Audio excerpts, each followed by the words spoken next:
welcome back to the second part of our fascinating discussion with Jon Davies, who was responsible for directing the documentary More Than 30 Years in the TARDIS.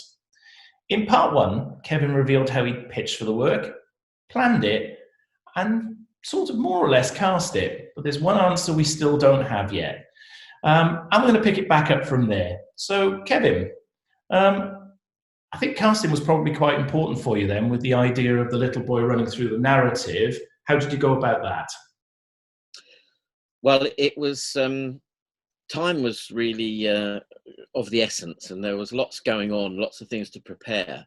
And Sheila Castles, my production assistant, very experienced lady, she set it up for me to, first of all, to have a look at some pictures that were faxed over. You think how long ago it was? It was faxes of pictures of kids that might be considered for the casting. And it was from Sylvia Young, the famous stage school and casting agency.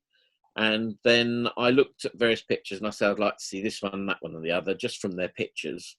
And I think a taxi was booked for me, and I jumped in the taxi and was off to Paddington to the school. And a funny side story is that the taxi driver, they often do at the BBC, they say, so what are you working on then? And I said, I'm doing a thing about Doctor Who. Oh, I knew that, John Pertwee. And it's so funny, wherever I went, there was quite often a Pertwee story. He was a bit of a rogue. And this guy said that he had a nightclub in Ibiza or Mallorca or somewhere. And John Pertwee kept on trying to sell him this rotten little bit of land out the back of his nightclub, saying, you know, oh no, you need to buy this because you need a fire escape access and all this sort of thing. So he was a rogue and he was a rascal. I loved him though. So anyway, I went to the school. I met several of these kids, including young Josh Maguire's brother, who was distraught when I picked Josh instead of him. But Josh sold it. He was absolutely brilliant. In the rehearsal, he took it seriously. He was a solemn little lad, a bit of a nerd. He liked Doctor Who already, which was terrific. He was a bit younger than the age that I was casting. I was going for the 9-10-year-olds. He was only about 7 or 8. But he was the only one that I felt could really look frightened and, acted out. Everything I asked him to do, he was brilliant. So that was quite fun doing the casting, and he was delighted to get it. And his mum was his chaperone, and we're still friends now on Facebook. And Josh is grown up with kids of his own now, so shows how much time's gone by. I think that element of it was important because he was obviously going to run most of the way through, and there are some terrific little scenes that you filmed. There's that scene which, in my mind, at that time was ahead of itself. We'd never seen it before, where you follow him almost as he enters the TARDIS. How did you achieve that sequence? Okay, well, that's a really good one, because that was also one of the first days of shooting, was the TARDIS on location down by Tower Bridge. I'd actually been a rubbernecker when they did it with Peter Davison a decade earlier, when the whole place was in ruins. By the time we were filming there, it was the Conran restaurant. It was all very posh. It had all been cleaned up magnificently. But we put the TARDIS, roughly where it had been, not exactly where it had been, because we wanted the backdrop of Tower Bridge. I'd conceived of a shot where we would go from the TARDIS on location and into the studio set for the interior. And I'd suggested this to Graham, who was going to be directing 30 years... who was going to be directing Dark Dimension. Graham Harper. Yeah, and I'd suggested that was something that they could do during that film. He got very excited by that idea. He wanted to do it. But of course, that project got cancelled. I thought, well, I'll just take that idea and I'll do it in 30 years. Luckily, they were able to, I think it was Mike Tucker suggested Pete Tyler, who was the motion control cameraman they used on Red Wolf. And yeah, he was quite keen. In fact, he built totally, not commissioned or anything. He built the little red Dalek on its transsolar disc, which we used at one point. And he filmed it himself as well on 35mm, which was a bit of a luxury at the time. So yes, he programmed the move. So we had, I mean, I could see how to do it. I'd worked in commercials for 5 years up to this point, since Roger Rabbit, and very high-end commercials, blue chip stuff, where we mixed animation and live action. So I was used to the idea of compositing digitally. It was still really early days for that kind of stuff. You know, bear in mind, 30 years ago, it was the same year that Jurassic Park opened. You know, those kind of, the technology, and Terminator 2 the year before, it was all changing at that point. So being able to blend images together was something that was becoming, you know, not easy, but certainly was possible. And I had friends that worked in that kind of field, so I was able to employ them to sort the graphics out for me. So yes, the camera essentially is on a boom arm, moves in through the doors of the TARDIS. Inside the TARDIS was just all white, and we got the key off that. And then the move was pre-programmed and stored. And then several weeks later, when we were in studio with the TARDIS set, which was mostly borrowed from Andrew Beach, the tracks could be set up again, and the camera would repeat the exact same move going in through the doors. Now, there was no police box shell in the studio, so the two had to be married together. It was a relatively simple process. The only one thing that was a bit of a bodge fix was we'd run very late at night in the studio. Little Josh was very tired. His mum was okay with us carrying on, which was probably against all the rules, but anyway. But I was very worried that he was going to trip over the track. I think we did one rehearsal where he stumbled over one of the sort of sleeper rails between the rails of the camera tracks. And I thought, the last thing I need at this point is to have an accident. So I got him to come in slightly from one side, which was less than ideal. The way of getting him from location to the studio was the camera briefly went over his head, and then he came back into shot. And that's how we did it. And then it was my friend Tim Burgess, who I'd known since early days of animation. He was by then working in compositing, and he put the whole thing together. There was a slight jitter around the door lock. It wasn't perfect. He was having some problems with the A60 or whatever it was, the field store. But you know, it worked. It sold it. He also put together all the dinosaur stuff.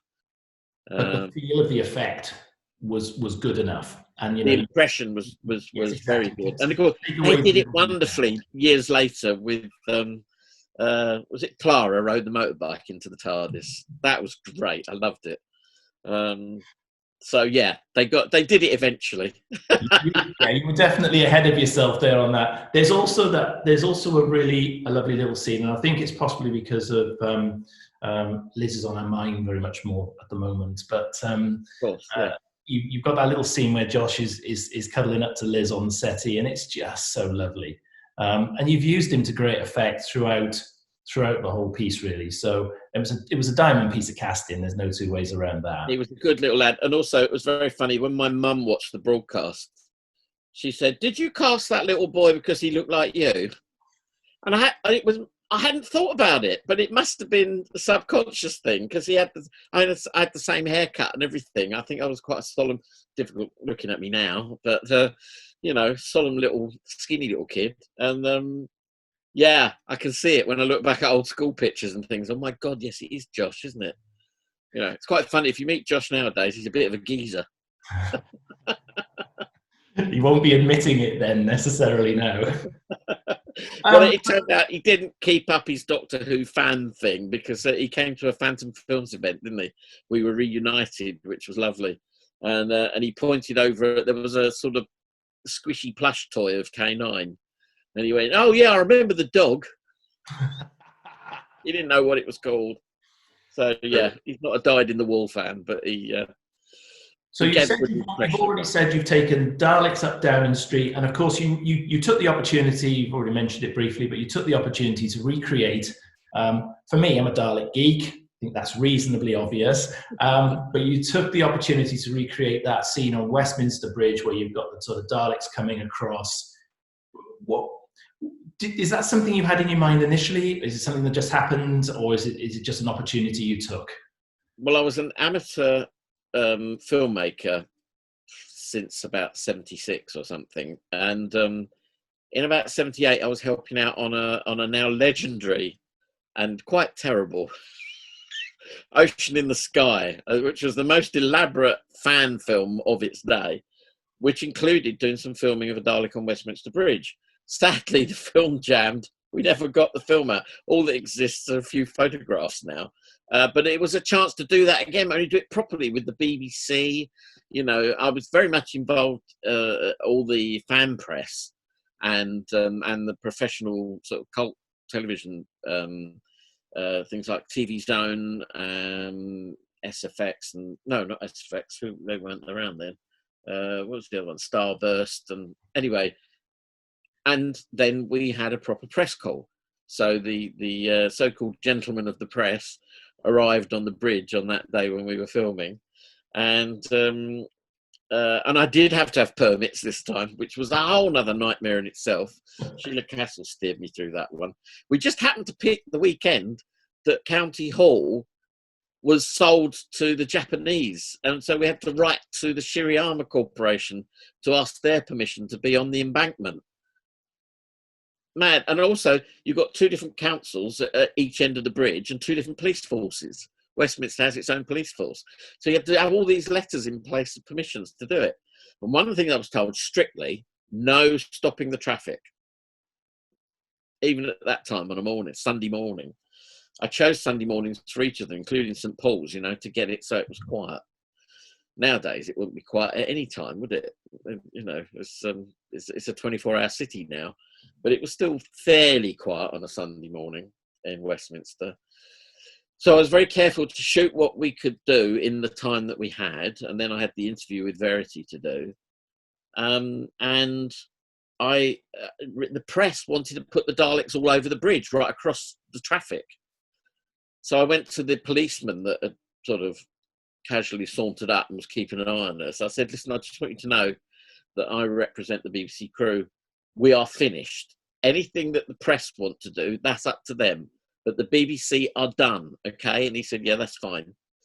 And so, because I'd brought Verity Lambert and Jessica Carney and Roberta Tovey and all that to pose with the Daleks, thinking that would be a great shot. And I knew that fans would love it. But, of course, the press, it was. This is a sign of the times and something about PR that I learned at the time. And I don't think it's much different nowadays. We all hope it is. But they said, oh, well, you know, a bunch of ladies of a certain age is not really going to do it. You know, if you'd had some dolly birds there with the Daleks, you'd have made all the papers, maybe the front pages, you know. But so in the end, what got into the papers? The same three things. There were three newspapers that actually carried the picture. A line of Daleks going across the bridge with a policeman in the front. Newspaper guys got the copper to actually pose with the Daleks. I thought that was very clever of them. Still an iconic scene for sure. And you've already talked, you didn't have permits for Downing Street, you needed permits for that. Were there any other issues that cropped up through production? Was it a smooth one? Well, we got on after all the shooting and everything. And I mean, there were certain people we didn't get. Tom Baker didn't want to come and play. And Peter Davison had a clash of things. It was very awkward because he was spotted in the restaurant on the day that we were asking for him. He was in the restaurant having lunch with J&T. So we wondered for a while if he'd been briefed against us, you know, but no, it wasn't anything like that. He was busy doing Black Beauty in France on the weekend that we wanted him to come and shoot. So anyway, we got through all the shoots, lots of excitement and fun. The studio days were terrific. John Pertwee in the Whomobile, all that sort of thing. And eventually, once all that was done, you know, there was this massive editing job to do. Now, I had only ever worked linear in the sense that I'd shoot something and then edit it. What I didn't understand was the Late Show had a way of, they would just start editing as soon as they had anything. So if you did a shoot and if you'd got some archive, you start editing it. And then you go and shoot some more and you then incorporate that into the edit. But they were working, it was tape to tape, so it was linear in that sense. You know, nowadays everything's non-linear. You can cut things up and move them around as much as you like. The way they did it was they would edit something take the tape out of the record machine, put it back in the play, and then edit again. And the picture quality went down and down and down. And then they would do a conform at the end, which was where they reconstitute all those pictures and bring them all up to quality. I wasn't really used to this idea, and I didn't know. And so I left the editing room sitting idle. There was an editor waiting for me to come and join him, but I was still wrapped up with the shooting. So it came down to the last sort of 3 weeks. I'd been editing. I decided to edit all the little drama packages first, because that was the straightforward thing, and I knew they were the goalpost. I was going to string everything in between, all the the other bits of documentary stuff, the stuff that I kind of knew inherently, that we would all juggle, and it would be held together by these sort of fence posts of the drama bits. The editor was a nice chap, a bit very nervous about the whole thing, and then I got this thing of the producer wanted to come and have a look at the rough cut. I said, well, there isn't a rough cut. All we've got is some bits and pieces. No, he's definitely coming on Wednesday or whatever it was. It's like, oh no, it's like, I'm not ready to show him anything. Put it back a week and I'll show you something. No, it had to be that day.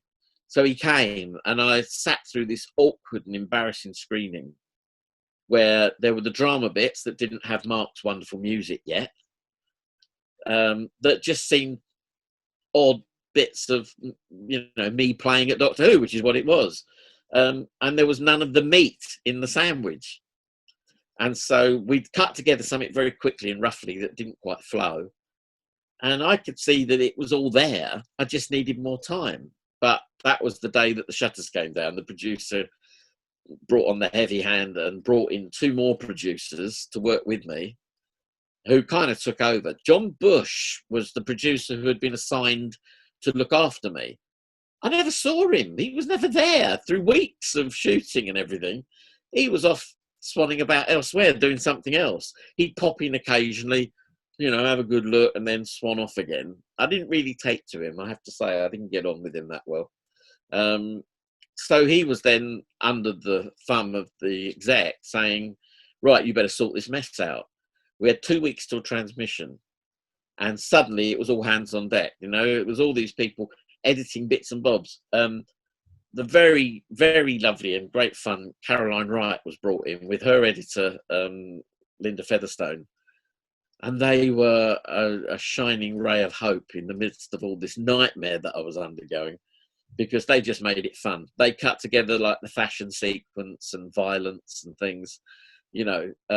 Various experts were brought in. That's when all the experts arrived, because I'd been told that they really wanted me to have, I think it was going to be a politician.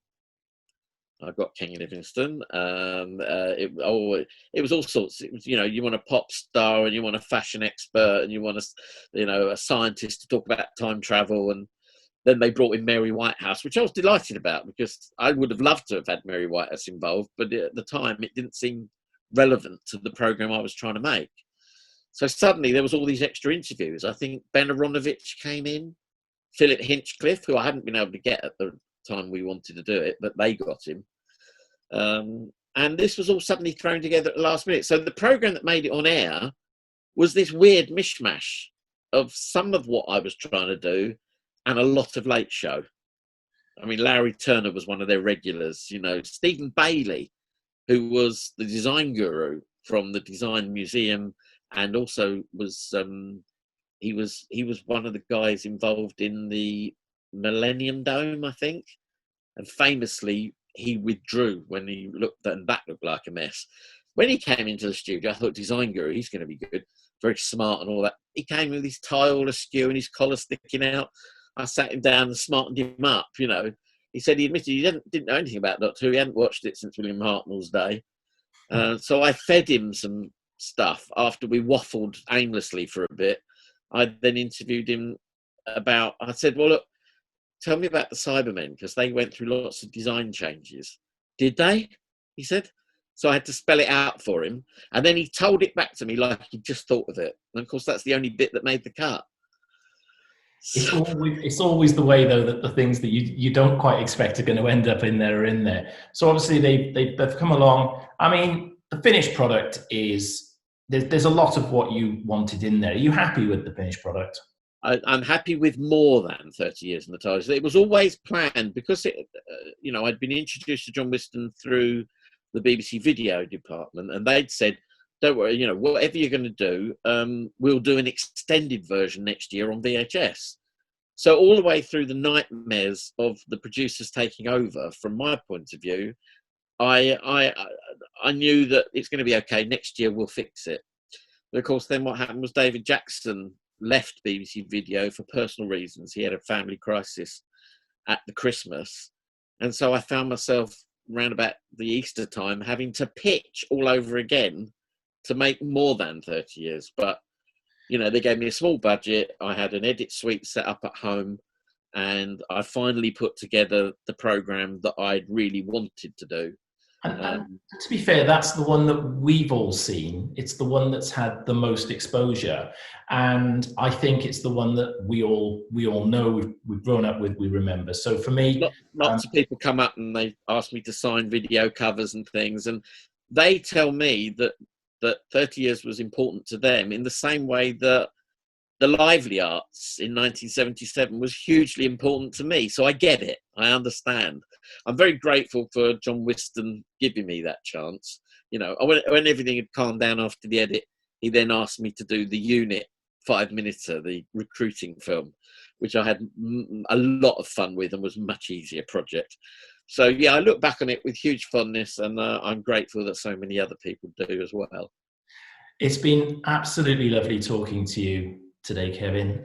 It's nice to have reminisced on a piece of television that's nearly 30 years old now, and great job. It's been a pleasure. Thanks for giving up your time. Really appreciate it. You're welcome, and all the best to everyone at Fantom Films.